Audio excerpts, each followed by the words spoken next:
Through the crowd, a frail old woman, leaning on a time-worn walking stick, slowly approached. The guards moved in quickly, forming a protective wall around the president. But Traore raised his hand calmly. "Let her through," he said. "I am a president for all." The guards hesitated, then parted. The woman, her steps unsteady but her eyes unwavering, reached him and smiled. She lifted her hand, trembling but full of power, and placed it lightly over his chest. "May the divine creator, the ancestors, and Mama Africa guide your every step. I speak to them daily, on your behalf." The young president's eyes welled up. In all the meetings, all the speeches, all the sleepless nights, he had not felt this peace. He bent slightly and replied, voice thick with emotion, "Mama, may Allah bless you and reward you bountifully for your kindness."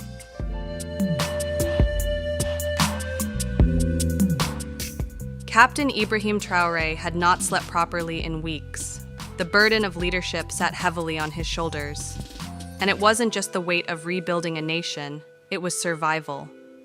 In the span of just a few months, there had been 19 separate attempts on his life. 19, poison in his food, tampered breaks, ambushes masked as meetings, shadowy figures paid to take him out, foreign agents, local traitors, even former allies. Yet, each time, by what could only be described as divine mercy, he survived. But surviving didn't mean peace. Every night he tossed and turned, haunted by the faces of those he'd trusted and those he'd buried. His instincts had sharpened, his circle tightened. He'd become a lion with no room to rest. Then came Friday. After the Jumu'ah prayers, as he stepped out of the mosque surrounded by guards, something unusual happened. Through the crowd, a frail old woman, leaning on a time-worn walking stick, slowly approached. The guards moved in quickly, forming a protective wall around the president. But Traoré raised his hand calmly. "Let her through," he said. "I am a president for all." The guards hesitated, then parted. The woman, her steps unsteady but her eyes unwavering, reached him and smiled. Her face bore the lines of generations, of struggle, of survival, of sacred knowledge. Her voice trembled, not with fear, but with something deeper, the weight of truth. "Nothing will happen to you, my son," she said softly, "because the divine creator, the ancestors, and Mama Africa are with you. The spirit of Thomas Sankara lives in you. You must finish the work you began." Captain Traoré stood still, the crowd around them fading into silence. "You were born for this hour. You are the only hope Africa has right now. The others, they sold us out. They sold our future for gold, for power, for applause from foreign hands. But not you. That is why they fear you." She leaned closer. "Let them come. Anyone who touches you must battle with the divine. This is what the wind whispers to me, and the wind does not lie." Her voice grew stronger. "Every morning I rise and I hear your name. The world is watching Burkina Faso with new eyes. You've awakened the soul of a continent. The enemies of Africa, those in America, in Europe, are already paying for their crimes and for their plots against you. They cannot stop what time has ordained. You are chosen, and when one is chosen, the Creator provides everything needed. So walk, keep walking, keep rising. Victory is certain." She lifted her hand, trembling but full of power, and placed it lightly over his chest. "May the divine creator, the ancestors, and Mama Africa guide your every step. I speak to them daily, on your behalf." The young president's eyes welled up. In all the meetings, all the speeches, all the sleepless nights, he had not felt this peace. He bent slightly and replied, voice thick with emotion, "Mama, may Allah bless you and reward you bountifully for your kindness." Just then, his presidential car pulled up. He wrapped the old woman in a warm, respectful hug, not as a leader, but as a son. Then he entered the vehicle. As the convoy pulled away, something in him had shifted. For the first time in weeks, his heart felt lighter. For the first time in weeks, he believed he was going to be all right. And as the wind passed through the city, it carried more than dust. It carried the whisper of destiny.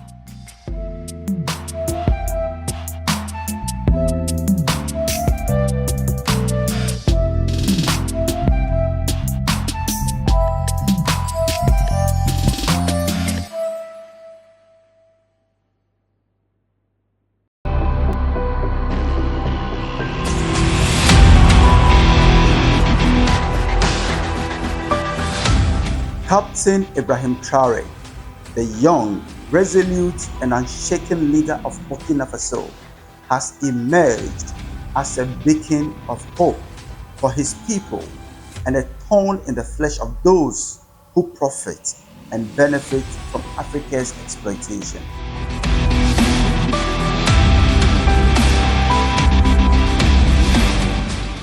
I solemnly swear before the Burkinabe people and on my honor to preserve, respect, enforce, and defend the Constitution and the Transitional Charter with unwavering commitment. He is far from doing everything to ensure justice for all the inhabitants of Burkina Faso.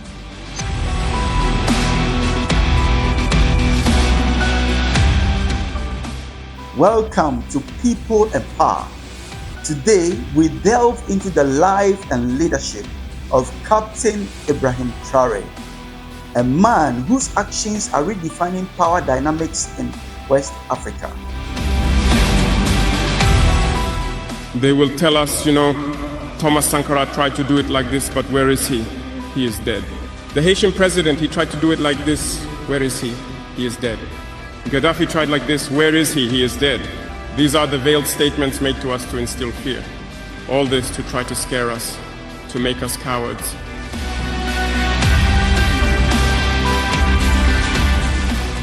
In the heart of Burkina Faso, he leads with a fire that refuses to be extinguished. His bold quest for sovereignty and justice has made him the most targeted leader on the African continent, the subject of assassination plots, whispered coup attempts, and constant threats. But in the midst of the chaos and danger, Traoré stands tall, his voice unwavering, his mission clear: to reclaim the destiny of his people and awaken a continent long held in chains. I think they haven't understood something.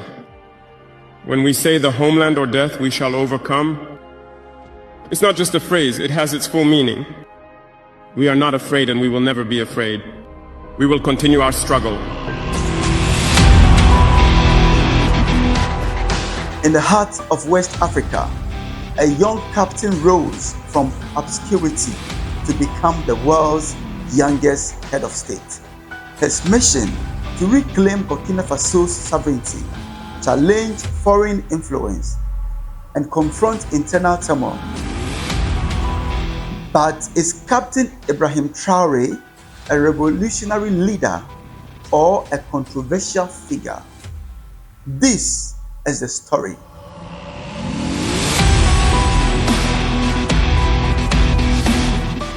I want to inform you here that unfortunately, in recent times, following a report on a complaint, we have discovered a network of criminals, unfortunately within the ministry, even within humanitarian action. This ministry that was supposed to act for the benefit of the most disadvantaged. It is in this ministry that people allowed themselves to embezzle money in billions in 2024. They embezzled several billions. The police did an excellent investigative job that allowed us to discover many assets luxury vehicles, a good number of things in any case that have been seized. The case has been transferred to a court. This is to say that if we do not take control seriously, there will always be this kind of people who believe that everything is allowed. Embezzling billions, especially in the Ministry of Humanitarian Action. In this context, there are insurance court agents who were caught in this, who are currently in prison, involving hundreds of millions. Embezzling food supplies that were supposed to benefit the most disadvantaged. Born on March 14, 1988, Ibrahim Traoré pursued a military career, eventually becoming a captain in the Burkina Faso Armed Forces. In January 2022, he supported a coup that ousted President Roch-Marc Christian Kabore. However, dissatisfaction with the new leadership led Traoré to orchestrate another coup in September 2022, removing Lieutenant Colonel Paul Damiba. At just 34, Traoré became the youngest head of state globally. Traoré's leadership has been marked by bold reforms aimed at restoring national pride and reducing foreign dependency. He initiated a 30% salary cut for ministers to curb government spending in a symbolic move against colonial legacies. He replaced French judicial robes with traditional faso d'enfant attire for magistrates. Furthermore, he has sought to reclaim control over Burkina Faso's gold and foreign exchange reserves. President Ibrahim Traoré's recent infrastructure and development initiatives in Burkina Faso include an 8 million tomato processing factory. In March 2025, President Traoré inaugurated a cement plant in Lawango with a production capacity of 2,000 tons per day. A substantial investment exceeding 14 billion CFA has been allocated to asphalt access roads in Ouagadougou. The project covers approximately 27.5 kilometers, aiming to improve urban mobility, enhance safety, and stimulate socio-economic activities. Under President Traoré's leadership, Burkina Faso has made significant strides in renewable energy, commissioning several solar power plants across the country. Nous avons un besoin crucial d'énergie. À ce titre, donc, c'est un point important pour moi parce que nous avons besoin, en tout cas, si possible, d'implanter une centrale nucléaire. President Traoré's administration has also focused on advancing water and sanitation, agriculture, and education across the nation. That is why we have launched several initiatives, both in the agricultural field, in education, health, and also in community development. And through these educational initiatives, we want to build our schools, our major schools here, train our elites so that they can serve the Burkina Faso. That is why I would say to you to go all out so that we can establish these elite schools there, so that these brains do not end up outside. Because for a long time, imperialists have always drawn brains from here through scholarships. Once they are there, they no longer return to the country. I do not want these brains that are here to end up outside and not serve our country. Ensure that these initiatives succeed and that we can establish the polytechnic and technological universities we need, so that these children can express all their talents and work for the benefit of our homeland. This is our mission. Despite his reforms, Traoré's tenure faces significant challenges. The country continues to grapple with extremist violence, leading to the displacement of over 2 million people.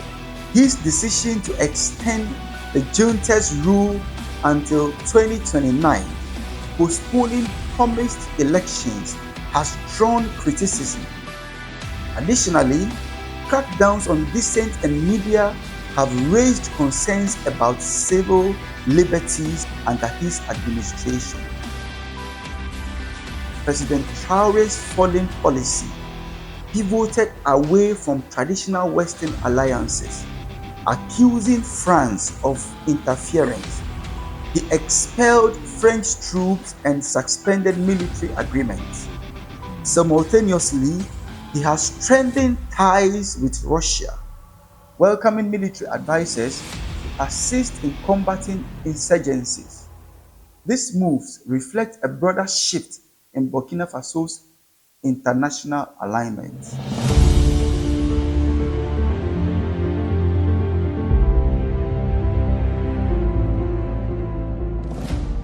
Under their influence, they had succeeded. Our sentinels were therefore standing guard with sticks. That's what France wants from our armies. When we reach this stage, we have no choice but to want them to come and settle. But the Burkinabe army managed to get rid of the military advisors. Unfortunately, I think that in 2019, after Operation Otapono, where the French saw that the Burkinabe army still had the capacity to respond to terrorists, they called the chiefs of staff in France. They instructed him to reintegrate the military advisors throughout the structure. Well, they did not agree. But upon returning to the country, the politicians instructed him to accept the military advisors. And that's when the military advisors returned to the Burkinabe army in 2019. With all the consequences we know, the army was on the verge of disappearing in the years 2020, 2021. And indeed, this is the time when many soldiers had to desert because there was no longer any hope. We were in the process of collapsing. Public opinion on Traore is divided. Many youths view him as a symbol of resistance against neocolonialism, while others express concern over concentration of power and suppression of dissent. His legacy will depend on his ability to navigate these complexities and deliver on promises of security and prosperity.